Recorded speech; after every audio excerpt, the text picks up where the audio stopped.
অহা 18 তাৰিখে আমাৰ ৰাষ্ট্ৰীয় সভাপতি নীতিন নবীন ডাঙৰীয়া ডিব্ৰুগড়লৈ আহিব আৰু মানকটা ফিল্ডত এখন কাৰ্যকৰ্তাৰ সভা পাতিব। এই সভাখনৰ মেইন উদ্দেশ্য হ'ল আমাৰ ডিব্ৰুগড় জিলাৰ যিমানখিনি পৃষ্ঠা প্ৰমুখ আছে তাৰমানে আমাৰ ইলেক্ট্ৰল ৰুলখনত ভোটাৰৰ যিখন আমাৰ ৰুল সেই ৰুলখনৰ প্ৰত্যেক পৃষ্ঠাৰ এগেইনষ্টত আমি এজন এজনকৈ ব্যক্তিক দায়িত্ব দিছোঁ 60জন ব্যক্তিক চাবৰ কাৰণে। সেই তেওঁৱেই হ'ল পান্না প্ৰমুখ বুলিও কয় হিন্দীত, পৃষ্ঠা প্ৰমুখ আৰু পেজ ইনচাৰ্জ। সেই পেজ ইনচাৰ্জসকলৰ লগত তেখেতে ডাইৰেক্টলি ইণ্টাৰেক্ট কৰিব।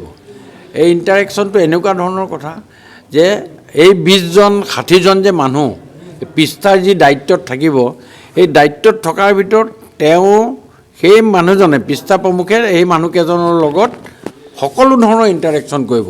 ক'ত 80 বছৰ ওপৰৰ বৃদ্ধ মানুহ আছে নেকি, তেওঁক ভোট দিবলৈ যাবলৈ লাগিব নেকি, তেওঁ কেনেকৈ যাব, তেওঁক ভোট নিবলৈ আহিব নেকি, কোনোবা বিকলাংগ মানুহ আছে নেকি, আৰু তাত কোন কোন মানুহ আছে, তাত কেনেকুৱা ধৰণৰ মানুহ আছে, বিজেপি পজিটিভ হয়নে নহয় ইত্যাদি গোটেইখিনি কথা সেই পান্না প্ৰমুখে দায়িত্ব ল'ব। একদম আমাৰ গ্ৰাছ ৰুট লেভেলৰ এটাইতকৈ নিম্ন স্তৰৰ যিজন কাৰ্যকৰ্তা সেই কাৰ্যকৰ্তাগৰাকীয়ে গোটেই কথাখিনি দেখভাল কৰিবৰ কাৰণে এই সন্মিলনখন আয়োজন কৰা হৈছে। আৰু এই সন্মিলনখনত ডিব্ৰুগড় সমষ্টিৰ অন্তৰ্গত 3280গৰাকী ব্যক্তি আছে। ঠিক তেনেকৈ গোটেই ডিব্ৰুগড় জিলাত প্ৰায় 18,000 আমাৰ কাৰ্যকৰ্তাক লৈ সেইদিনাখন আমাৰ এই সভাখন হ'ব। আৰু তাত আমাৰ মাননীয় মুখ্যমন্ত্ৰী মহোদয় থাকিব, আমাৰ ৰাজ্যিক সভাপতিও থাকিব, তাৰ পাছত আমাৰ প্ৰাক্তন মুখ্যমন্ত্ৰী সৰ্বানন্দ সোণোৱাল ডাঙৰীয়াও থাকিব। এখন গুৰুত্বপূৰ্ণ সভা হ'ব আমাৰ ইলেকশ্যনৰ আগতে, আৰু ইয়াত তেখেতসকলৰ লগত ইণ্টাৰেকশ্যন হ'ব যে অকল তেখেতে আমাক বাণী দিব, ভাষণ দিব তেনেকুৱা নহয়, ইণ্টাৰেকশ্যন হ'ব।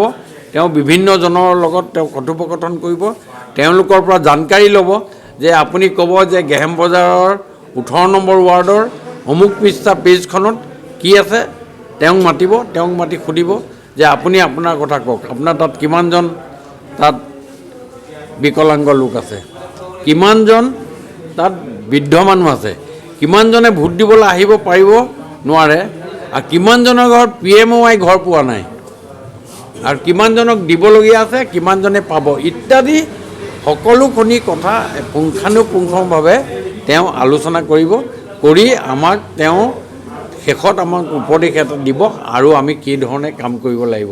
এইটোৱে হ'ল ভাৰতীয় জনতা পাৰ্টীৰ গ্ৰাছ ৰুট লেভেলত গৈ কাম কৰাৰ যি নিদৰ্শন, সেই নিদৰ্শনেৰে আমাৰ য়ং ভাৰতবৰ্ষৰ ভাৰতীয় জনতা পাৰ্টীৰ আটাইতকৈ যুৱ যিজন সভাপতি নীতিন নবীন ডাঙৰীয়া অহা 18 তাৰিখে আহি আমাৰ ইয়াত এখন গুৰুত্বপূৰ্ণ সভা। আপুনি বিচৰা বাতৰি পাব কেৱল নিউজ 18 এপত। নিউজ 18 এপ ডাউনলোড কৰিবলৈ স্কেন কৰক এই QR কোড। গুগল প্লে ষ্টৰতো পাব এই নিউজ 18 এপ।